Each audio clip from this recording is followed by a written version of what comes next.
ricordo i piloti della Elite Euro, sono piloti ovviamente in griglia di partenza, in griglia di partenza dovranno percorrere ben 29 giri. Allora 29 giri saranno per 2 km 504, questa 63 km da vivere tutto in The NASCAR Whelen Euro Series will return to Franciacorta in northern Italy for the third and fourth rounds of its championship on the 11th and 12th of May. Last year's encounter provided some fantastic racing, wheel-to-wheel action all the way through.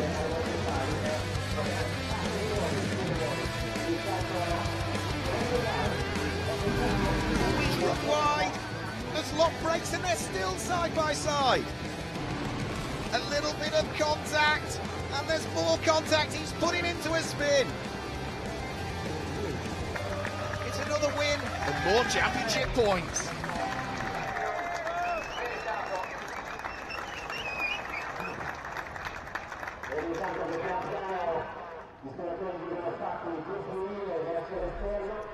Well, welcome back for the final time this weekend to Autodromo di Franciacorta, Daniel Ferrara. We've already seen some great racing throughout the course of the last day and a half, really, from the NASCAR Whelen Euro Series. But for the final time this weekend, the Elite 1 drivers will be heading around this 2.5 kilometre, 12-turn course that's situated about 70 kilometres east of Milan. A former quarry, which, thanks to the enthusiasm of a local building contractor, has been developed into this international motor racing facility. The circuit has grown over the years from its original rather short, just 1.4 kilometre configuration, but it's 2.5 kilometres that are entertaining the vast crowds that we've got here in the northern part of Italy this weekend for what is coming up shortly, round 4 of the 2019 NASCAR Whelen Euro Series Elite 1 division. We've already had a chunk of racing yesterday, both a race from the Elite 1 and from the Elite 2 drivers, so let's have a quick look back at some of the highlights from the weekend.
So a win for Lasse Sorensen yesterday in the Elite 2 division. We saw a win earlier on today in the Elite 2 division for Florian Venturi. But the Elite 1 win yesterday went the way of the reigning champion, the double champion, claiming his 18th victory in his NASCAR Whelen Euro Series career and his 4th at Franciacorta, that being Alan Day. He will start this race from pole position as well, because it's the fastest time from yesterday's race that gives us the starting grid for today's race, and we can already see the large crowds are assembled. The grid is there. You can see everybody facing forward on the grid, which means that we're now only just a matter of moments away from having the national anthems being played on the build-up to round 4 of the championship season.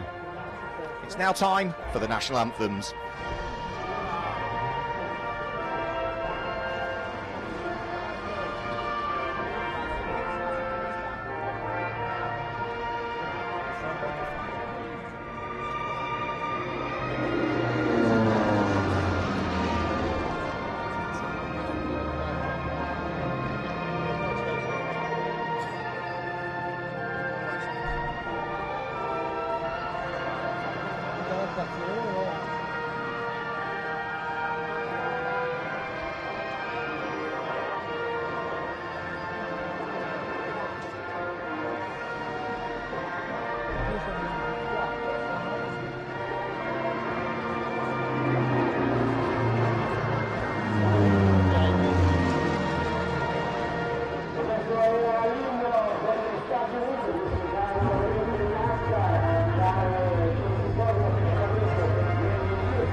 Poi fatti inseguire per un po' finché finisce la benzina, ragazzi.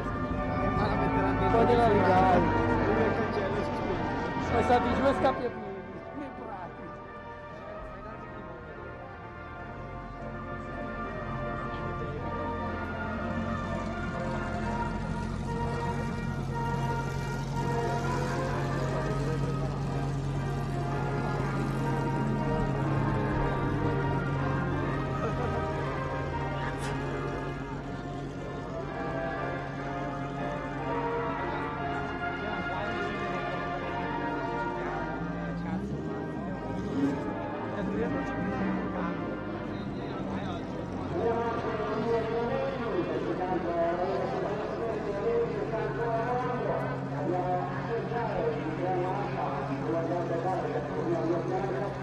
So the national anthems have been played here on the build-up to the 4th round of the NASCAR Whelen Euro Series Elite 1 division. I'm delighted to say that initially joining me in the commentary box is one of the key partners that we have within the NASCAR Whelen Euro Series, and representing them is Paul Tursi, who is brand manager for Moog and Munro. First of all, welcome to the commentary box and welcome back to Franciacorta, Paul.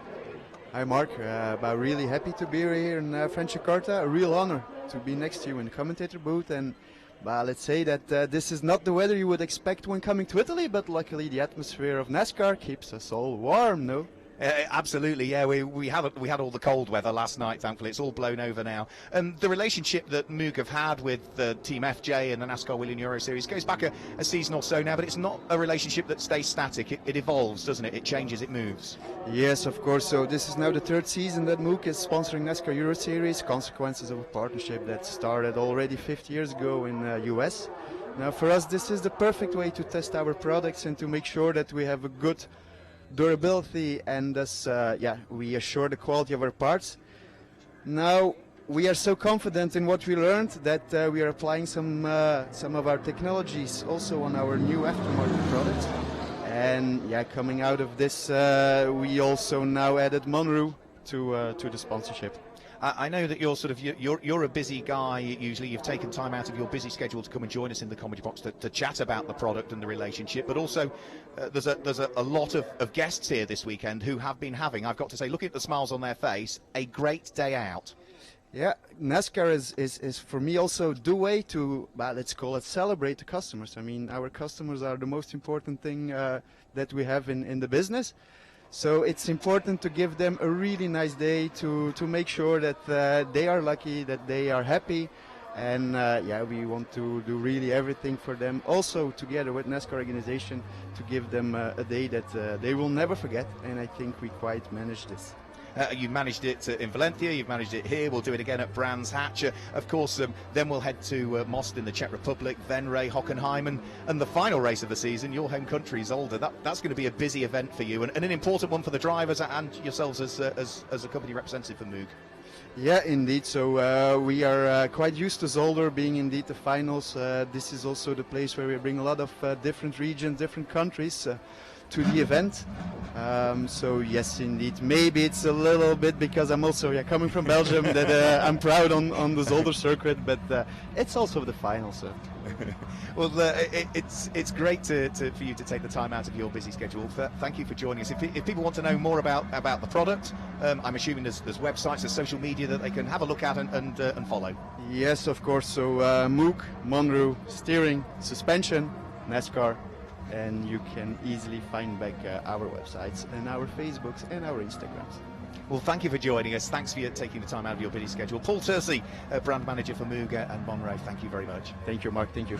There we go. So he will head back to his guests now. The build-up into the race continues here at Franciacorta. You can see the crowds are assembled, ready to enjoy this final race of the weekend here. And well, now that Paul Tersey has left the commentary box, it's time to bring in our next guest again. We'll go through the grid very shortly because the grid is almost being cleared.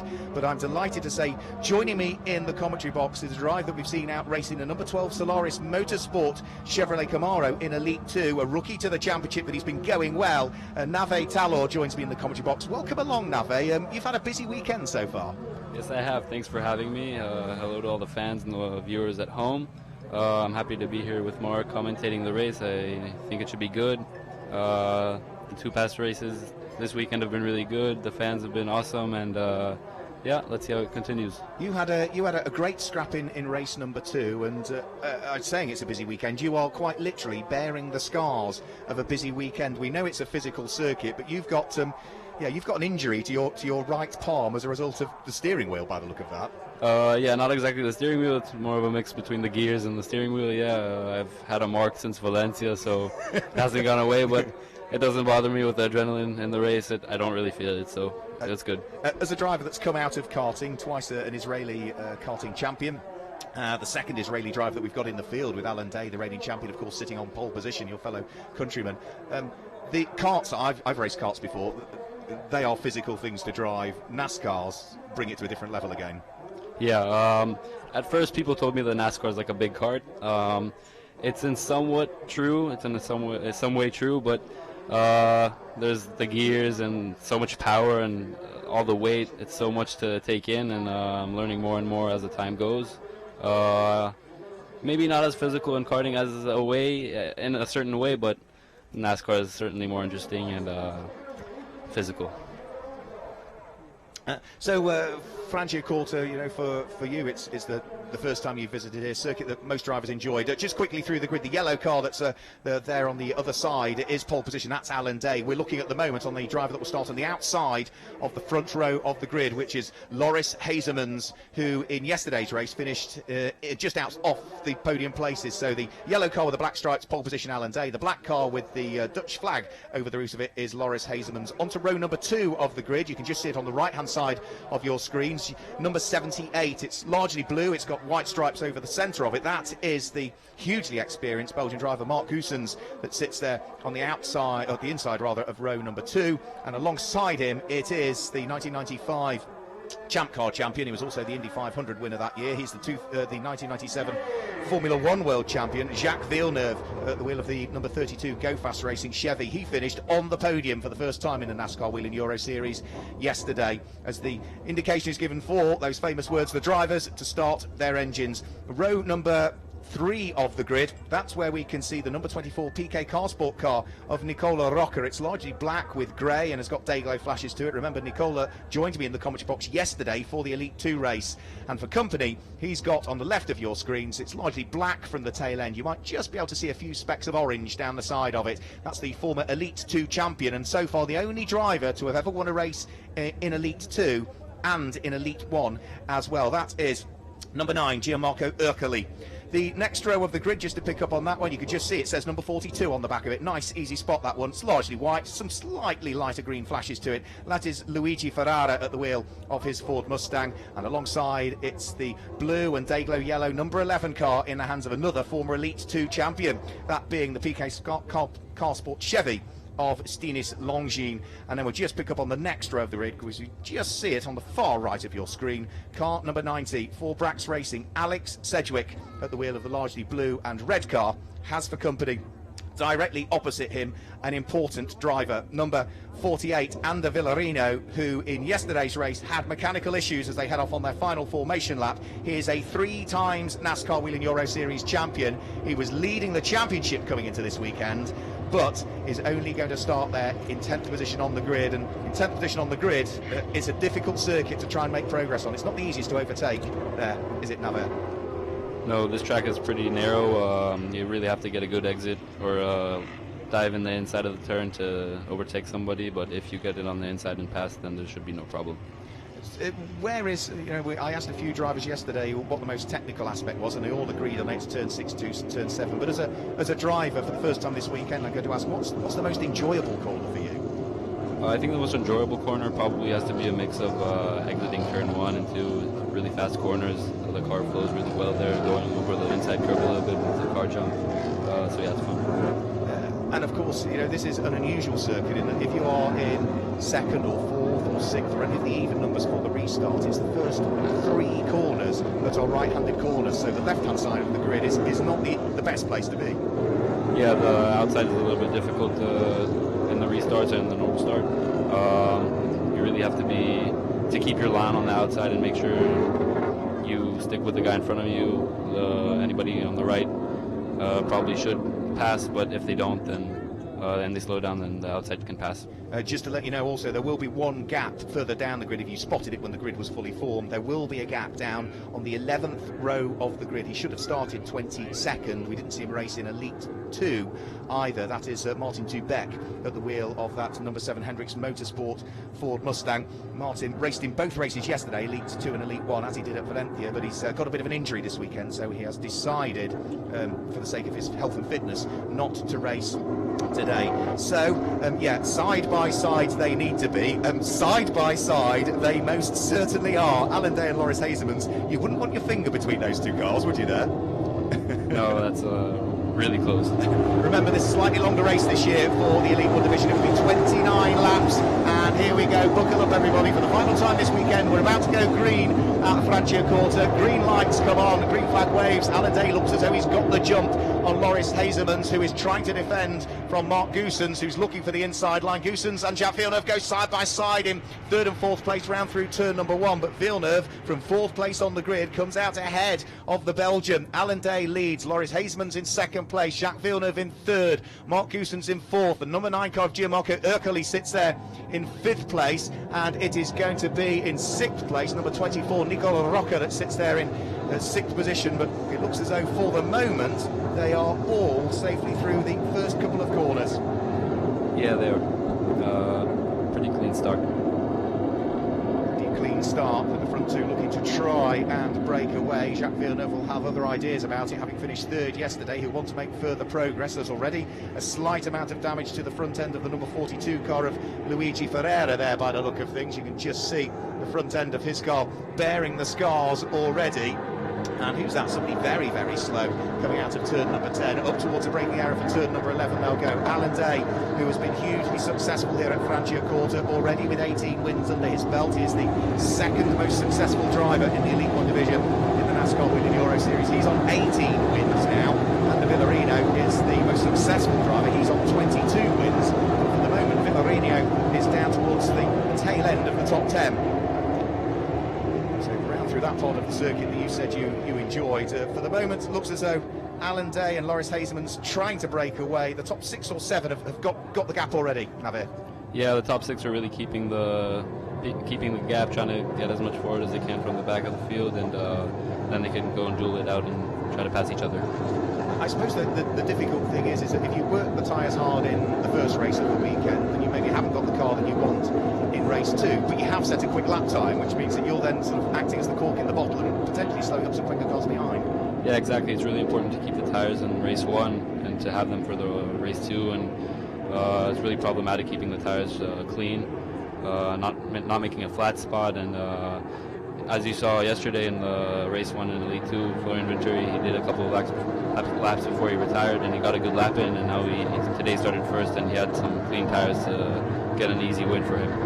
Florian Venturi with that win earlier on. Yeah, Jack Villeneuve is now driving that number 32 car that sits there in third place, but the battle was on for the lead of the race. Alan Day knew that the pressure was building, had to defend on the run towards turn number 11. He's not defending on the run up towards turn number 1, bounces over that curve on the inside that you're talking about. Is the most enjoyable part of the circuit. It's the Israeli that leads, it is the Dutchman that's there in second place, the Canadian in third place, it's a Belgian sitting there in fourth place. The first Italian is Gianmarco Ercoli, who sits there in fifth position at the wheel of the number 9 car at this stage. Nicola Rocca, his fellow countryman though, is queuing up behind him in 6th, Stinis Longines 7th, Luigi Ferrara 8th, ahead of Alex Sedgwick and the Villarino, who completes the top 10. Villarino has not made any progress at all since the start of the race, going to show that despite the fact he's the most successful driver ever in Elite 1, he just can't get past the cars ahead.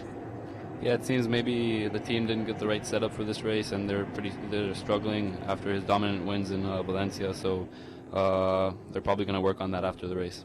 Yeah, he's just sort of sitting at the tail end of the train of cars, which are all sort of together now. We were seeing everybody breaking away, but it now looks as though it's almost the top 15 that are all in one great big train there, and despite the fact that maybe cars behind are quicker, they just can't thread their way through for the moment. We'll see whether Villarino's cars may be set up to come on stronger at the back end of the race, because I had a quick word with Myatt Snyder, who drove that car in your race earlier on. They rolled the dice, they tried a setup that didn't work for Myatt Snyder. They have undone some of that. He didn't give me any specifics, but they've undone some of the changes they made to try and make the car stronger in this race for Villarino.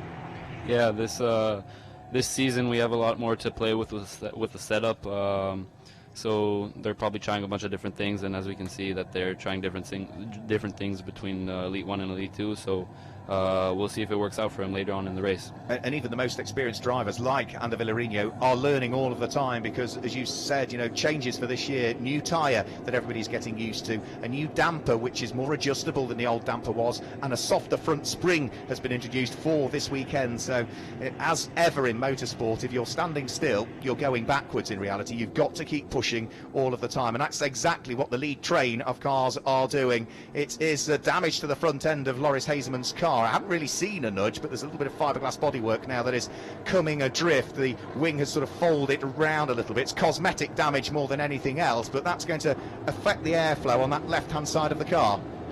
Yeah, we'll see if he loses some time. It seems like Alon is taking a little bit of a gap, and Jack Villeneuve is closing in on Hazeman. He might be passing him right now. No, very close, so we'll see how it plays out. Yeah, he had a little bit of a look there, but nothing doing just as yet at this part of the race. He'll keep pushing Jacques Villeneuve to see whether he can work his way up into second position. At the moment, though, he's got Loris Hazeman's ahead of him. Needs to be careful, though, if he tries to overtake and it doesn't work, because Mark Goossens at the wheel of the number 78 Brax Racing Ford Mustang is not that far away at this stage. So it's a Chevy leading, it's a Ford in second, it's a Chevy third, it's a Ford that sits there in fourth place, it's another Ford Mustang of Gianmarco Ercoli that sits there in fifth place, and it's another Chevy, Nicola Rocca, that's there in sixth place. So that's the order at this stage of the race. Alan Day is just 0.5 of a second up the road from Loris Hazeman's, and remember, this is a 29 lap race. We are currently on lap number 5, and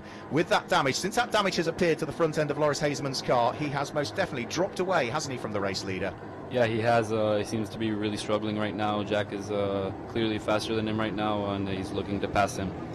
So Jack Villeneuve trying to tee up a move here. Loris Hazeman's will be able to see just how close the ex-Formula 1 world champion and kart champion is behind him, so he just makes sure that he hugs the line that he wants up towards turn 1 to make it very difficult for Jack Villeneuve to work his way through. He also makes sure that he covers off any move heading up towards turn number 2, but he might have just undone the door there to turn number 3. Villeneuve needs to be careful here. He snatches the break through turn number 3. Mark Goossens was poised and ready to pounce, and that little bit of squabbling has now brought the number 9 car of Gianmarco Ercoli into it. All of this allowing our race leader Alan Day to slowly pull away now, so the squabble is on for second, for third, for fourth, for fifth, for sixth, as well as Nicola Rocca joins in. Nicola Rocca has got the next of the cars behind him, which is Luigi Ferrara, and all of a sudden Alan Day is released into the lead and isn't under the pressure. Yeah, now the top from second place to I think it is like 10th. It's really close, and there should be some good battles there. Alon already made like 8/10 this lap of a gap, so I think he should he's going to try to save the tires a bit and pull away. Well, you got down to 10th. Let's go to 11th, because in 11th place is Francisco Sini for Solaris Motorsport, their local NASCAR Grand Prix. Alex Sedgwick about to lose a place with a great overtaking move for Villarinho, who brings the number 48 car through and up the inside there. So 1 place now ticked off for Ander Villarinho. That puts Alex Sedgwick in the Brax number 90 machine down into 10th position. And then, as we say, in 11th place, the car that you were driving in Elite 2 in the hands of Francisco Sini. Yeah, Francesco's been doing pretty great this weekend. We were struggling a little bit with the tires in the race, so we changed a bit of the setup, and hopefully now it's going to be well for him. It seems like Villarinho, earlier we were saying that his setup might be good for late in the race, and it seems to be going that way. Yeah, so that's the way the race is going at the moment. Alan Day still out front and leading the race. The lead advantage has almost doubled through the course of the last few laps, and problems there. And this is Loris Hasemans, who is under pressure from Jacques Villeneuve, heading up towards turn number 9. This will be, they are side by side through turn number 9, side by side up towards turn number 10. Hasemans has the inside line, Jacques Villeneuve has the outside line. They still go side by side through turn 10 and are going to be side by side up towards turn number 11. Hardly any daylight between the pair of them. Who's going to come out on top as they head into the braking area for turn number 11? It's still the Dutchman who is clinging on to second place by his fingertips all the way around the outside at 11. Tries Villeneuve. Hasemans just gives him a little bit of a bump midway through the corner, and that now means that Jacques Villeneuve remains in the same place, but is now under pressure from Mark Goossens, who sits behind him. Look at the queue of cars behind as well, who are all ready to scoop up the pieces if it all goes wrong ahead of them. Great stuff, fantastic driving from these hugely professional experienced drivers in the Elite 1 division, and for the moment it is all going to plan, not least of which for Alan Day, who with all of that squabbling is now 4.4 seconds up the road. That's an immense lead right there. They're battling really well. It looks like a normal restart, and everybody's racing really close, pure racing, door to door. It seems like they're respecting each other out there. Hasemans and Villeneuve are right next to each other for a couple of corners, so that's good racing. There's Gianmarco Ercoli, the number 9 car, under pressure from Stinis Longines. Ercoli sits there in the Ford in 5th position. Stinis Longines in the Chevy in 6th place. Nave Talla alongside me is geeing on the number 12 car in the hands of Francisco Sini. Francisco Sini is absolutely in the middle of that pack, isn't he? He wants to attack. He's going to have to defend as well, I fear, here. Yeah, he's right in the middle of the pack. He needs to watch out. Oh, the 42 slide a little bit in the entry.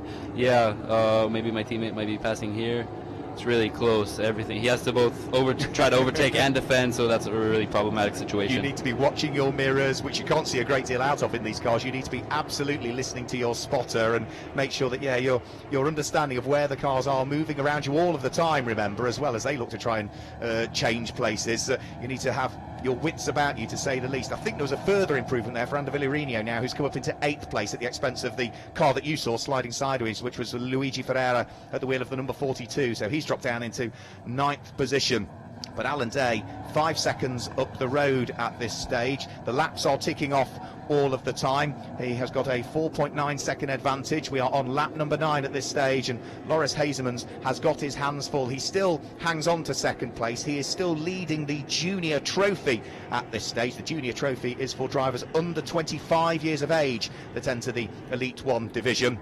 But he has got the hugely experienced Jacques Villeneuve right behind him again as they head up towards turn number 11. Where is going to be the best overtaking opportunity for Jacques Villeneuve?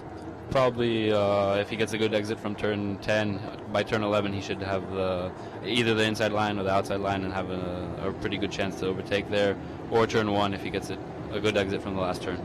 And I suppose Jacques Villeneuve all of the time will be well aware that the longer it takes to get past Loris Hasemans, the further up the road Alan Day will be. Alan Day in the lead of the race will also be keeping his fingers crossed, as the lead advantage now extends up to 6.8 seconds. He'll be keeping his fingers crossed that there isn't a safety car. We saw the whole of your race earlier on, the Elite 2 race, go green all of the way, which means that there was very little respite for the drivers in the warm conditions. These drivers are probably equally as fit, with slightly more experience, but on occasions a little bit of a breathing opportunity and the chance to grab your breath behind the safety car isn't a bad thing, is it? Yeah, when the safety car comes out, it's a good chance to get updated with the spotter and see what's going on around you. Let the hands rest a bit, get some wind maybe from the outside, put your hands outside the window, and yeah.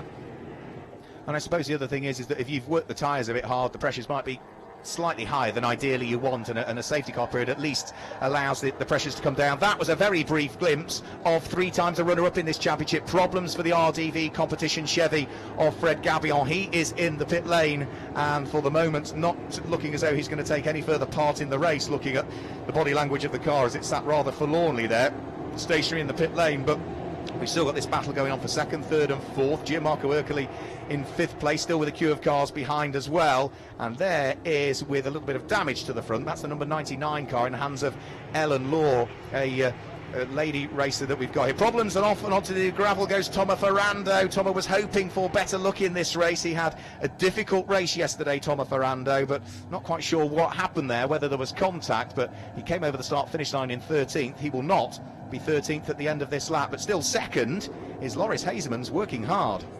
Yeah, he's holding up Jack a good amount of the time in the race. You were talking earlier about the tire pressures and how the race goes on in the tires.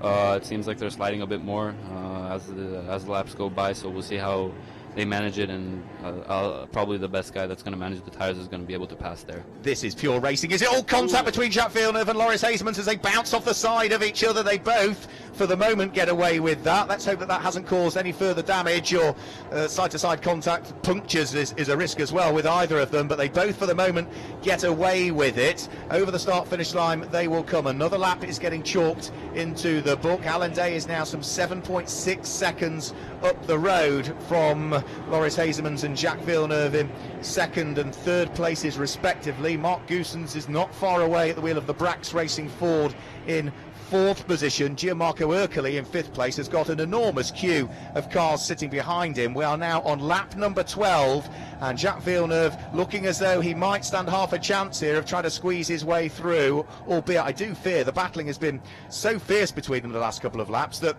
Mark Goossens in 4th place is probably in the best position to pick up the pieces. Yeah, Mark seems to be waiting for the opportunity if they both make a mistake or something like that. Him and Jack seem faster than Loris. He's really struggling right now, so they're both really waiting for their opportunity. Yeah, the cosmetic damage to the front of the car will maybe just be causing an extra little bit of drag on it as the air doesn't quite flow over the bodywork as much as it should do. There is maybe a little bit of further damage as a result of the side-to-side contact just a lap ago as they were heading up this part of the circuit, but for the moment Hazeman's still hanging on to 2nd place. He sheds a little bit more of the fiberglass bodywork on the car, but as things stand he still hangs on to 2nd place, with Jacques Villeneuve in 3rd, Mark Goossens in 4th, then the queue of cars behind Gianmarco Ercoli at the wheel of his Racers Motorsport Ford Mustang, who at the moment has still got, by the look of things, the first of the 2 PK Car Sports running line astern behind him, Sinis Longin and Nicola Rocca, the 2 teammates. But the laps are getting ticked off at this stage, and again there, that was sort of mid-corner oversteer, I think there, was it, for Loris Hazeman? The back started to come round, he had to correct that. Yeah, there's some big weight transfer there, and if you don't get the right setup, then the car slides really bad there, and you get a really bad exit going into turn 6 and 7, so yeah. And I suppose that as the race wears on, as the brand new tyres that he had at the beginning of the weekend have more and more laps put on them, then that sort of oversteer is only going to get worse as the race wears on. We gather out on circuit going slower now. There may well be a problem for Luigi Ferrara, who, yeah, has indeed now tumbled down to 18th position, you can see on your screen. So that was a car that was right up there in the early stages of the race, but it looks as though there are problems for the 42 in the hands of Luigi Ferrara, who we ought to say, happy birthday, Luigi. Might not be the birthday you want, but it is his birthday today. Happy birthday anyways for me. Alan Day over the start-finish line. You're Alan Day, you've built this lead advantage after 14 laps. The spotter will be telling you that they're still squabbling behind, and I suppose you just want to control the race. I saw another car going slowly there, and I fear that might possibly be the number 90 of Alex Sedgwick that came out of the corner, all of a sudden seemed to slow. Right, there's Luigi Ferrara. Front suspension damage? Yeah, that's not a good sight to see. It's probably going to be trying to get into the pit slowly and safely. Yeah, and indeed the car I did see in the background going slowly was Alex Sedgwick, because he has tumbled down through the order. He was inside the top 6 or 8. He's now down into 15th position, and yeah, Luigi Ferrara heading into pit road. He will be going no further, and also heading down pit road is Alex Caffey, the man. Was it Alex Caffey? No, that was Eric Felix. It was, yeah. Eric Filgueiras, yeah, at the wheel of the Mishi Motorsport. Well spotted there. Saw it was a white car, then spotted the gold flashes on it, just as I'd misidentified it. So, Eric Filgueiras, your driver that you know quite well, actually, with your things over in America. Yeah, we have some mutual friends when I used to live in America, so yeah, that's it. Tomo Ferrando is also in the pit lane, so Filgueiras is in the pit lane, Tomo Ferrando is in the pit lane, we saw Fred Gabillon in the pit lane. However, the sister car from RDV competition, which is that car there, the reigning Elite 2 champion Ulysse Delceau, is still out on circuit and is having a great little battle, actually. He has got Sebastian Bleeky-Molen right behind him. That's 13th, 14th and 15th Alexander Graf all together, as we head further up through the order to look at the number 88 car of Romain Iniesta fighting away with the double former champion ahead of him, which is the Michu Motors car, the sole remaining Michu Motors car, now in the hands of the Frenchman Luca Lasserre, who is doing a very good job. That's the car that he drives. He claimed the championship, back-to-back championships in 2009 and 2010, did the number 33 driver Luca Lasserre, but he's got his hands very full indeed of Romain Iniesta, who is looking to try and work his way through. Romain finished third in this championship back in 2015, but we haven't seen him as high up in the championship standings since then. The lap's ticking off. We are at the half-distance lap in reality, so we are on lap number 15, and Iniesta now has got the overlap on Luca Lasserre, dives through up the inside at turn number 10, but needs to defend on the way out. Yeah, he went on the inside curb a little bit too much there, and you saw Lucas and him sliding really bad. Ooh, we have a big battle here. They do. That's Stinis Longines now up into 5th place at the expense of Gianmarco Ercoli. Luca Lasserre still hanging on to his position, which is down in 10th place, but Romain Iniesta is right with him, and Ulysse Delceau is trying to join in as well, so it's all getting rather tight wherever you look down through the field. Gianmarco Ercoli looking as though he is struggling. And what did you spot there? Francesco Cini now inside the top 10. Yeah, Francesco's 9th place right now. Good job. There we see the number 88 car kind of sliding and locking up the tires a bit. I saw that Ercoli is losing some time now. He was 5th not too long ago. Now he's 8th, so probably has some problems and is struggling. Yeah, that's an enormous shame for Gianmarco Ercoli, because he's another driver that has not had the best of starts to the season. He finished way down in the points after Valencia, down in something like 26th in the championship standings, and was hoping for a better weekend at his home NASCAR Grand Prix here in Italy. But it looks as though, yeah, the car is struggling a little bit now, and he may well drop further down through the order. Alan Day's lead now extended to 8.2 seconds. The battle we're keeping an eye at the moment is the number 24 car in 6th place of Nicola Rocca, who is now coming under pressure from Ander Villarino, who took a while to make the progress from 12th, but the number 48 car in the hands of the 3 times champion is now up into 7th position. Yeah, his car seems to be doing good in the later part of the races. He's getting closer and closer to the guys in front of him and overtaking them pretty cleanly, so I guess his setup is pretty good.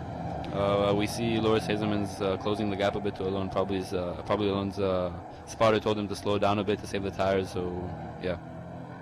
Yeah, it does make you wonder whether that sort of switching of the setup they've done that Mike Snyder was telling me about, that they... Oh, and that's problems. That's Mark Goossens, who is out of the race. He had a great race yesterday, had a chat to him. He was delighted to be back on the podium, but it's all gone wrong in race number 2. Clearly some sort of mechanical issue with the car, because there was no obvious signs of it having had a spin or anything. So that's an enormous disappointment for Mark Goossens, and he's not the only one that's out on circuit and struggling at the moment, because there was a big old snatch break there, and that would be from the car that was just heading up towards turn number 11. I think that was Simone Loretti, was it not, who runs in the Challenger category. We'll pick out the winners of the individual categories in a few moments' time.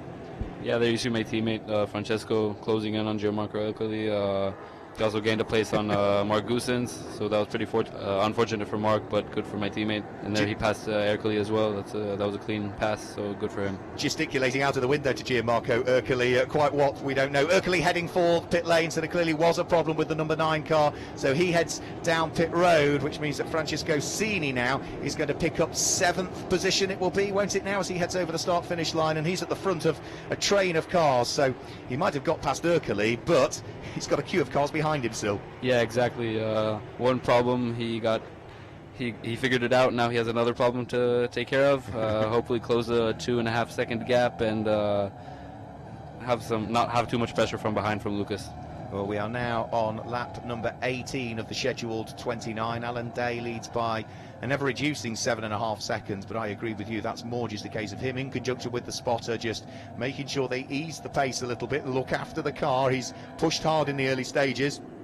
He's built the advantage, and now he just needs to control that 7.5 second gap that he's got back. Ramon Nietta's car might look a bit second-hand at the front end. It's a new wing on it, it's a new bumper on it, it's all sort of hanging off at the moment, but he's still going well. He's inside the top 10. He sits there in 9th position at the wheel of the number 88 car. Of course, further up the road from him is the sister car to it in the hands of the charging Andy Villarino. Racing Engineering new to the championship this year, but certainly the first weekend that they had at Valencia with a double win for the returning Andy Villarino, it went perfectly for them. They don't seem to have had quite the ultimate pace this weekend, have they?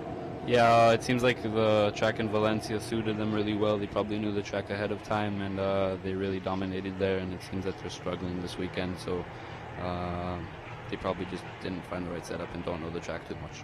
Yeah, for Villarino, of course, that was a sort of a retirement for him yesterday with a few issues with the car, a little bit of contact, and then I think he described it as chassis damage to me. I don't think it was chassis. I think there was a crack in a weld somewhere that affected the handling of the car, so he just did the sensible thing with the car feeling very strange, brought it into the pit lane, so he'll be hoping for better things today. He is at the moment in 6th place, but has got a couple of seconds to try and close in on Nicola Rocca. There's the gap, first to second. Alan Day, for the 19th time, heads up towards turn number 11. Loris Hazeman's in 2nd place, seems to have shaken away Jack Villeneuve now, who's dropped away in 3rd. This is the fight further down through the order. Sebastian Bleekemolen up the inside of Alexander Graf, the two of them still together. The Dutch driver at the wheel of the white, the light blue and the pink car, the Swede at the wheel of the black car with the yellow flashes on the bonnet, and it looks as though Salvador Tinio Arroyo at the wheel of the number 64, the Spaniard, is in the mix as well. Graf gets ahead of Bleekemolen. Can Tinio Arroyo work his way through as well? So this is outside of the top 10 now, this little fight that is going on, because it's for 11th, for 12th and for 13th position. Looks as though Alan Day now has settled in, isn't he? He's just keeping that gap at 7.5 seconds. We're now on lap number 20. Yeah, he's probably just keeping the gap, making sure the car's safe, and getting a bigger picture of what's happening behind him, so he doesn't need to push too much. Well, so Alan Day leads the race overall. In 2nd place, Loris Hazeman. He will be the leader of the Junior Trophy at this stage. And if we look for the Challenger Trophy, which is for bronze and silver graded drivers that enter the Elite 1 division, I'm going to have to look down through the order and see who will be leading that at this stage. It will be Dario Carzo, I think, down in 14th position will be the leading Challenger Trophy driver that we have. He's got, 3 seconds in hand between himself and Ellen Law, who I think is also eligible for that category as well now, the only ladies ever to have won a race in the German Touring Car Championship. Yeah, both drivers are doing pretty well right now. Right behind them is Mauro Trione. He's a really nice guy. He made some places up from last place, I think, on the grid. Coming from yesterday's roll, I think that's pretty good for him. Yeah, it was great to see Mauro in the commentary box with us earlier on today. Always a delight to have Mauro. There are many of them. He's probably the biggest character that we've got in the NASCAR Whelen Euro Series, but everybody loves Mauro Trione. Yeah, he also brought both of his dogs with the customized shirt, and yeah, exactly, that was funny. And he has always a bunch of fans with the hats, with the yellow hats, the number 31. Great guy. The two PK Car Sport cars still running together. Stinis Longines at the wheel of the 11. The Chevy behind him is Nicola Rocca. The two of those need to probably work together at this stage, because if they don't, they are going to be under pressure from the 48 in the hands of Andy Villarino. So how hard are the teammates going to battle? If Nicola Rocca is quicker, will the call come for Stinis to let him through? Stinis wants a good result, because he was sort of, I think, bumped off the circuit yesterday and disappointed with the performance. Yeah, exactly. I think earlier in the race their positions were opposite, so they might have just passed each other cleanly. They should really keep it clean and see which one's faster, and I'm sure their team will tell them if the other driver is faster, and they'll probably let them pass, because Andrew Villarino is closing in really fast right now. Yeah, Nicola Rocca just gives there's a tiniest touch on the tail end of Stinis Longines. So small was it didn't unsettle the car whatsoever as they went round through turn number 11. But now Nicola Rocca again just shows the nose of the car to Stinis Longines to say, look, at this stage of the race I'm quicker than you, get out of the way. We're both getting caught by Villarino that sits behind, and if we don't hurry up, then he's going to be on us and might just pounce here. And all of the time that they are now slowing up, it might bring Francisco Cini into the mix as well. He's got a second and a half to make up, but the number 12 is closing in. Yeah, hopefully he'll close in really quickly. I think the number 24 car is a little bit faster than the 11. I don't know if he's holding him up or they're both equal on pace, but the 48 car is now closing in on both of them. Hopefully my teammate's also going to close in on them soon and pass maybe possibly soon. Looking at the lap times, he will, because Stinis Longines last time through was a 1 minute 16.6, Nicola Rocca was a 1:16.5, Villarino was a 1:16.1, and it was a 1:16.0 from Francisco Cini, so they are all closing up. Cini is gaining about half a second a lap over this trio ahead. You can see that orange and black Solaris Motorsport car behind, and if the battle continues ahead, what is a trio will become a quartet. Yeah, exactly. Hopefully he'll get there soon. All three of them are battling it out really right now, so they're losing time.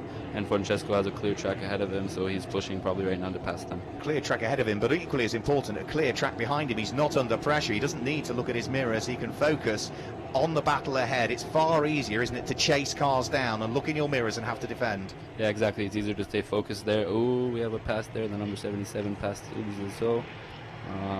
That's Alexander Graf, isn't it?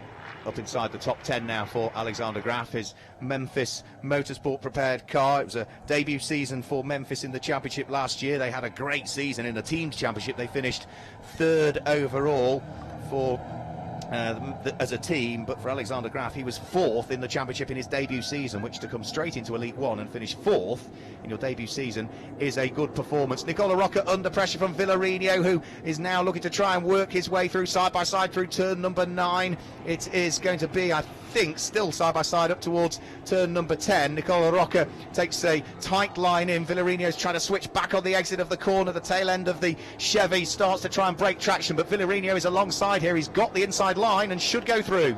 Yeah, exactly like I had in my race. Did the undercut in turn 10. It seems to be working right now. They're still side by side, and yeah, the 24 had the inside line now, so. Yeah, so he hung on to it, Nicola Rocca there, which gives him the inside line again as they head up towards turn number 1. And just look at what it's done to Stinis Longines in 4th place. He's already disappearing up the road. Nicola Rocca hangs on to 5th place. Good, respectful driving from both drivers there. They were side by side. They've been bumper to bumper, but everything's been absolutely fair so far. Yeah, exactly. They're keeping it clean. It seems like Rocca's really struggling with his tires possibly. Now he seems to be sliding a bit more. Villarino's is clearly faster. My teammate's closing in. I think he closes 2nd, I think, last lap, and he should be there soon. Yeah, it was a 1 minute 18s from the two cars ahead. It was still a 1 minute 16.4 from Francisco Cini. So, yeah, the number 12 car closing in all of the time on this pair that are now fighting for what is 5th and 6th position. Remember, it's 40 points for a race win, 35 for 2nd, and it descends by 1 point for every position thereafter. There is an extra 4 points available to the driver in the field that claims the most position gains over the course of a race. So from your starting position to your finishing position, if you gain more places than anybody, you get an extra 4 points to add to your championship tally. And remember, when we head towards the playoffs at Hockenheim in September and the finals at Zolder, they are double points as well, even more points available, which means that, as every driver knows, when it comes to the playoffs, that is where the championship is won and lost in reality, at the double points rounds, Naver. Yeah, exactly. It's really important to keep getting points finishes. Even if you had a problem in qualifying or something, you still have the chance to get some points if you pass a lot of cars. And there seem to be, it's really important to finish in the points and get those points tally up, and then in the playoffs especially, the double points are crucial to get a good position in the end of the championship. Have a good weekend. Yeah, you can drop your lowest score throughout the course of the season, so there is a joke around that you can not have to count towards your tally. There is our 2nd place car, Loris Hazeman. There is the the number 31. I thought it was the race leads, but it's the 31 of Mauro Trioni heading around the circuit. He is off the lead lap at the moment, circulating in 16th position, but as we say, that's the car that was on its roof yesterday, and he is very shortly about to get caught again by the sister car to it from Cal Racing, the number 54, in the hands of your fellow countryman, the other Israeli that we've got in the field, Alan Day, who is just now working his way round through turn 2 up towards turn number 3. He built the gap up to almost 10 seconds. He's eased his pace so that the gap was at 7.5 for a period of time, but now on lap number 26 of the 29, the gap is down to 6 seconds, and I would say that's more just a case of Alan controlling the pace as the car goes off generally throughout the course of the race, but no cause for concern, I wouldn't have thought. Yeah, exactly. It seems he knows what he's doing. He's coming into the 5th season in the championship. Really experienced driver. He has a bunch of wins, so he knows how to manage the gap and be in first place. Now, the best of the fights at the moment is still 5th backwards, isn't it? Nicola Rocca, Ander Villarino, Francisco Cini, Luca Lasser, Romain Iniesta, Alexander Graf, Ulysse Delso, Sebastian Bleekie-Molen, all together. That's sort of from 5th all the way down into 12th position. But Alan Day sideways on the brakes. So I was thinking there wasn't any need for him to push, but the movement of the car on the brakes there, he's still trying. Yeah, he's still pushing. I think maybe he wants to make the gap a little bit bigger. Maybe they're telling him that he's losing time to the car behind, so he doesn't want that to happen, so he's pushing. Well, he's now on to lap number 27, so he's only got, 7.5 kilometres to go still at this stage. Here is number 24, Nicola Rocca, still clinging on to 5th position. He is the leading Italian that we've got in the field, so he'll be a happy man if he can be the first Italian on home soil, but ideally he would love to have been on the podium overall and potentially a race victory, but it's not to be, certainly at the moment, for Nicola Rocca, who has had a win in Italy before at his home NASCAR Grand Prix. He did that in 2015 at Magione, where he also set the fastest lap there as well in the second race of the weekend. But here at Franciacorta, he is yet to have a win, largely because of the dominance over the last 3 years of Alan Day. Alan Day claimed 2 wins in 2017. He took 2 checkered flags in first place last year, but was subsequently excluded from the second win of the weekend, but the first one stood. And it's an amazing record he's had, Alan Day, in Italy over the last few years. You come to Franciacorta, you come to any circuit at all, Magione and Adria, he's won at all of those. There's something about Alan Day in Italy that just click. Yeah, he's in an Italian team. I think he wants to impress his team, I guess. Anyways, he's really good. He wins. He has a lot of wins under his belt, so yeah. And it's really Chevrolet in Elite 1 that have dominated as well in Italy over the years. Alan Day scored a win last year when he was driving a Toyota as it was badged, but you look back through, every other win other than that one has always been a Chevrolet over the years in Italy in the Elite 1 division. We are now heading towards the conclusion of the race. Alan Day has been ticking the laps off all of the time. He leads by 5.6 seconds. We are on lap number 28 as things currently stand, and well, he has built the advantage between himself and Loris Hazemans, who over the course of the last few laps has started to get caught a little bit again by Jacques Villeneuve. Still 2 seconds between them, but Villeneuve is now closing in a shade on Hazemans. Yeah, I think both Hazemans and Villeneuve are closing in on the lead, but most of all Villeneuve is closing on Hazemans. The gap behind, 3rd place behind Villeneuve, is really big. I don't think Stinus Longin is going to be able to close that gap. So yeah. Stinus Longin has got his own problems to think about. That's the queue of cars that still sit behind him, Nicola Rocca and co as well. So for the final time, Alan Day is about to flash his way over the start-finish line. The battered car of Loris Hazemans, despite the damage, has hung on. There's a back marker, Mauro Trione, to deal with as well. Mauro Trione will be the gentleman and blends out of the throttle, allows Loris Hazemans to work his way through. We are on the last lap of the race. Trione also moves out of the way for Jacques Villeneuve, who is still in pursuit of the number 50 car ahead, but it looks as though it is just going to be probably the order that they are currently in, because barring any sort of issues or mistakes from Loris Hazemans, it looks as though he's still got just enough in hand over the charging Jacques Villeneuve, who won't give up, that is absolutely for sure, until the checkered flag falls. But either way, for the new driver into the championship, but hugely experienced Jacques Villeneuve, from 2 podium places in Italy is not a bad result for your second weekend in the NASCAR Whelen Euro Series. Yeah, exactly, not bad. He's been testing here, I think I know, so he's been... the track probably suits him really well now. He knows it really well, and he's as you can see, 2 podiums in a weekend is not bad at all. I know, but he'll be wanting the wins. It'll be the top step he'll be wanting. Alan Day heads up towards the penultimate corner for the final time. It looks as though it is going to be back-to-back wins yet again in Italy for Alan Day. Win number 18 came yesterday. Win number 19 comes today, so he closes within 3 on Ander Villarino's record of 22 wins in the NASCAR Whelen Euro Series. It's a double win for Alan Day. Loris Hasemans finishes in 2nd position, with Jacques Villeneuve once again on the podium in 3rd place. Stinis Longines should come through in 4th position, but remember, he had got a queue of cars behind him. But for Alan Day, he waves to the crowd. Alan Day always has a smile on his face when he wins. He is a very nice guy, but you always know when Alan Day hasn't won, because the smile is never quite as broad on his face. Stinis Longines does come through and finish in 4th place, but look at the gaps behind, with Nicola Rocca in 5th place. Ander Villarino finishes in 6th, ahead of Francisco Cini. There's something to celebrate about. Cini having a great race in 7th place, and Luca Lasserre in 8th position now there. Yeah, exactly. He made some good positions. He finished 7th, coming from 11th, so that's pretty well, getting some good points. Alon's been growing a mustache for this race, so I think that might have helped for the 2 wins. Well, he did say if he won in Italy, he was going to shave off the beard and the moustache, is what he promised back home in Israel. So, yeah, we might, if he does that later on, we might try and get a clip of that happening, actually, and post it on social media. He promised. Why not? I'll try to take care of that.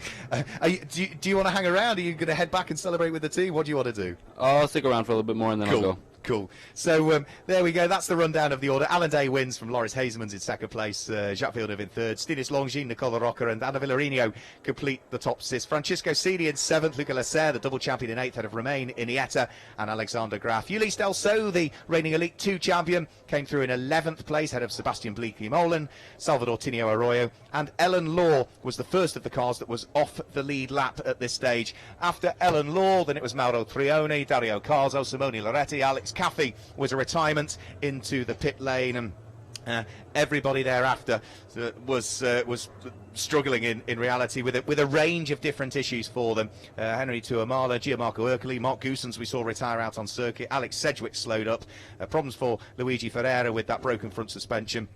And then we head down through the order to the likes of Eric Filgueiras, Tomo Ferrando, Fred Gavion, Cancamuro, who all disappeared very early on in the race. Christophe Bouchou didn't start, don't know the reason for that one, and Martin Dubec, we know, had an injury and didn't start. Championship standings then, subject to official confirmation, doesn't include the bonus points for the most places gained, but Alan Day should be now leading the championship on 147 points, and it looks as though tied for 2nd. Again, this is all subject to official confirmation and the technical checks that need doing, but on 132 points each will be Stinis Longines and Loris Hasemans. So we can see the cars heading in towards victory lane, and well, for Alan Day, another back-to-back win. You look through the records of Alan Day: a win in Magione in 2015, a win at Adria in 2016, double win at Franciacorta in 2017, and well, 1 win counted last year out of the 2 times he took the checkered flag first. Goes to show, in Italy, he is just that little bit better than his fellow competitors for the last few years. Yeah, it seems like he really likes Italy. Italy loves him. He's dominating, as we can see from all his records here. Yeah, congrats to him. He's a really good driver. He did really well here. Did well in the past years, and yeah, congrats. And what will it mean to Francisco Cini to be the 2nd Italian home, but 7th place at the home NASCAR Grand Prix for himself and Solaris Motorsport and your team? Yeah, it's some really good points. He had a really good race. It's important for the championship, and I think he should be happy. It seems like he was the car was pretty good for him, and yeah, for the team, I guess we're going to be celebrating maybe a little bit, eat some good meat that they brought, especially for this. So yeah. Yeah, an improvement over yesterday night, yesterday 7th today. So there is Alan Day in victory lane, understandably ecstatic, but looking rather worn out with the win. You told us earlier on how physically demanding this circuit is, and Alan Day is a fit. He's a young man.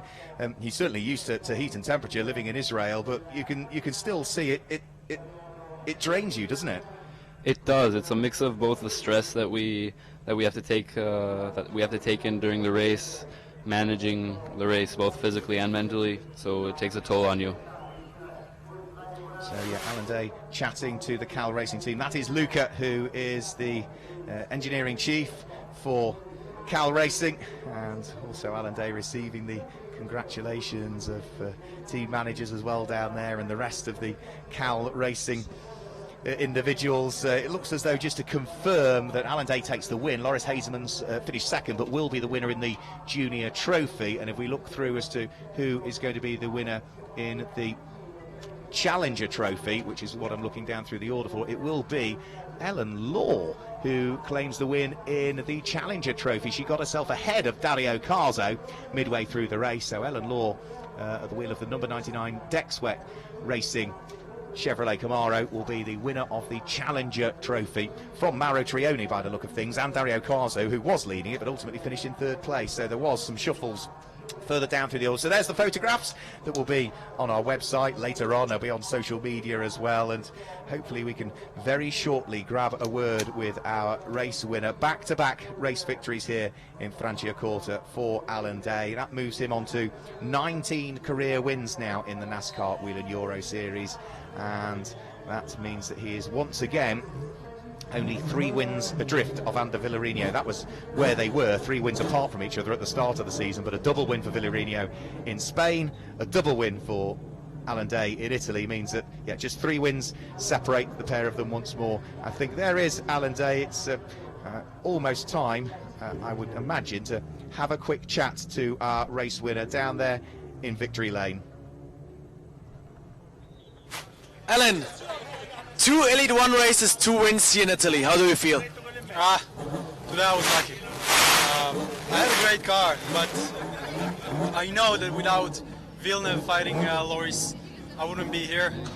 So I know I was lucky. I realized they are fighting hard, so I knew it's like a chess game. I knew that's my time to push as hard as I can to open the gap, because it will end their fight, and probably Loris will catch me. So I knew I had to open a big gap, and yeah, it works. And I'm happy. It's good to be here again in my 5th time in the victory lane. It's just an amazing feeling. I'm so happy for my team. You know, they're Italian, winning in their country. I think it's amazing. And yeah, I'm speechless. What can we expect at Brands Hatch, the next round of the Elite 1? I love Brands Hatch. I mean, I won there a couple of times, but I know this year for some reason we struggle a lot for the long races. I was strong yesterday, but I wasn't strong today. So I know we have something to work on. Apparently the other teams did a better job in finding a good setup, but I'm pretty sure we will reach there. I mean, we did an amazing job, and yeah, we will be there. All right, congratulations, Alan Day.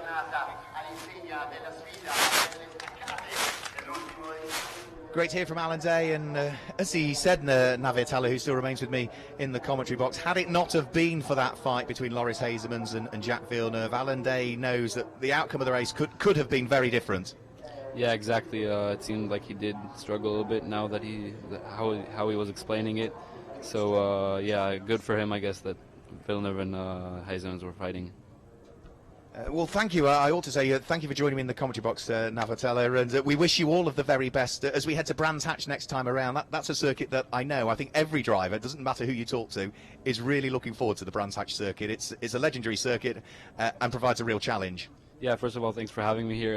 Yeah, Brands Hatch seems really fun, has a rich history, and I know the track since, I guess, I started loving motorsport, so it's going to be an honor to race there, and I know all the fans are going to enjoy it. So, yeah, thanks, everyone. We will certainly enjoy it. Yeah, don't forget that we will head to Brands Hatch on the 1st and the 2nd of June for the NASCAR Grand Prix of the United Kingdom. Then we will be on to the first time ever to the Czech Republic at Most on the 29th and 30th of June. The only oval round in this year's championship takes place on the 13th and the 14th of July at Venray in the Netherlands, and then the playoffs then we will head to Hockenheim in Germany on the 21st and the 22nd of September before we then complete our season on the 5th and the 6th of October at Zolder. So that is all from Autodromo Franciacorta. Thanks for joining us over the course of the weekend. We've seen some great racing from the Elite 1 and the Elite 2 division.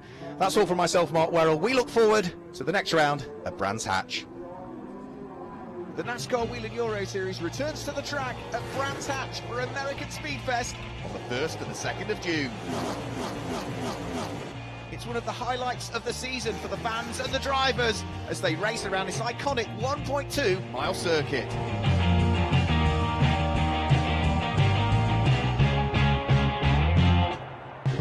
Last year the circuit provided some fantastic bumper-to-bumper, door-handle-to-door handle racing action, some pure racing. Who will claim the win at American Speedfest 7? Who will take maximum championship points?